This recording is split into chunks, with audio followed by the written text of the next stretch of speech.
MotorWeek is made possible by Lucas Oil, TireRack.com, and RockAuto.com. Nowhere is the law of supply and demand more enforced than in the auto industry. And this year, the car in most demand is the reborn Ford Thunderbird. Now, we brought you a preview test of the new 2002 T-Bird a couple of months ago, and we were duly impressed. But due to our limited time with the car, we weren't able to give it our full MotorWeek workout. Well, now we have. So pull up your driver's seat and let's see just how high the T-Bird flies. Well, it didn't take us long to realize that this new 2002 Ford Thunderbird flies pretty high indeed. The new T-Bird's looks alone were enough to make us a bit lightheaded. From every angle, it was indeed love at first flight. Thunderbird designers did a masterful job of blending styling cues borrowed from long hood, short deck T-Birds of the 50s and 60s into a thoroughly modern driving machine that is instantly recognizable as a Thunderbird. The most obvious heritage-inspired details include the chromed egg crate grille that's topped by the classic long-wing Thunderbird emblem. A distinctive but subtle non-functional scoop graces the hood, while the also non-functioning chrome louvers set high in the front fenders also embrace early T-Bird roadsters. And at the rear, the large round taillights stir up memories of the fighter jet school of design, a look that was popular with many cars throughout the 50s. Another tip of the hat to the good old days can be found in the optional 83-pound removable hardtop, complete with its nostalgia-feeding T-Bird porthole windows. But the smooth operation of the fully lined electric soft top instantly propels the T-Bird back to the 21st century. It requires nothing more than the flip of a latch and the push of a switch to release it from the chrome-trimmed header and put you in the wind. There's no wind blocker, but our drivers didn't feel it was much of an issue as wind buffeting is minimal. But there is a nice and welcomed heated glass backlight. There's plenty of 21st century technology under the Thunderbird's svelte bodywork too, as it shares its platform with the Lincoln LS and Jaguar S-Type. In fact, 2/3 of the parts come from other Ford vehicles. The structural rigidity lost to its topless nostalgia is somewhat compensated for by the addition of 3 sturdy X-braces mounted to the underside of the car, and for the most part, they work well. Cowl shake is barely perceptible, and it's not until you encounter really rough going that the T-Bird begins to feel a little squishy. Contributing to this T-Bird's smooth and quiet ride is the generous 107.2-inch wheelbase and a nearly 50-50 weight distribution front to back. Another is the careful tuning of the independent short, long-arm suspension found at each corner. Ford engineers targeted what they called a relaxed ride by using coil springs with fairly low spring rates, but don't confuse relaxed with sloppy.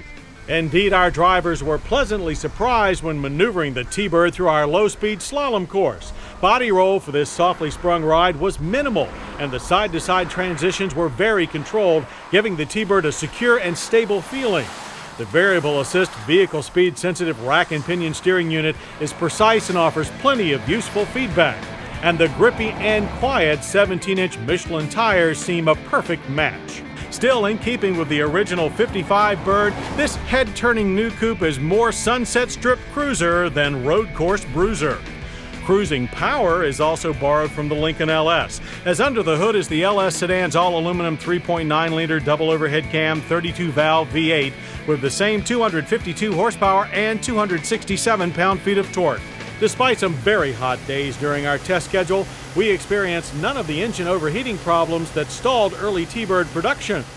With the twin-cam V8 connected to the LS's 5-speed automatic transmission, we flew past 60 in 7.7 seconds. Now that's almost a second faster than the heavier LS. And we crossed the quarter-mile stripe in 15.8 seconds at 92 miles per hour. Now, our car's engine did stumble slightly upon launch, but then pulled strongly all the way to the 6,500 RPM red line. Oddly, there is no manual shift mode like in the LS, and from a performance perspective, shifts could be crisper. But the final drive ratio has been lowered to give the Bird some extra oomph. Momentum is slowed by 4-wheel vented disc with ABS and electronic brake force distribution. We average stops from 60 in a fine 120 feet.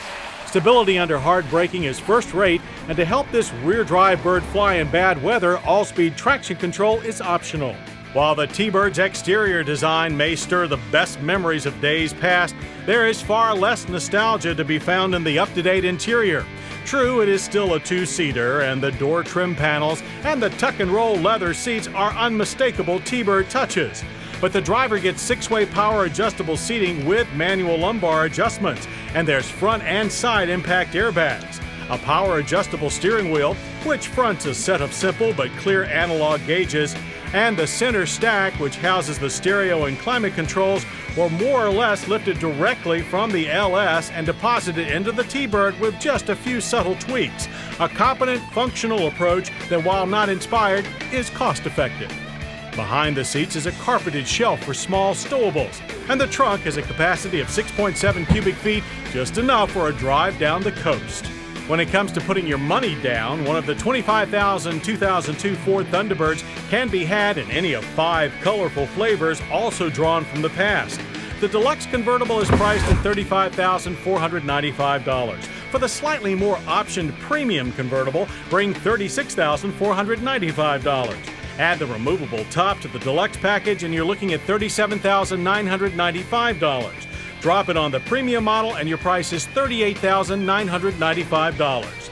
But even at that, we expect T-Birds to fly off dealer lots for the foreseeable future. So our first impressions have been confirmed. We are still very high on the 2002 Ford Thunderbird.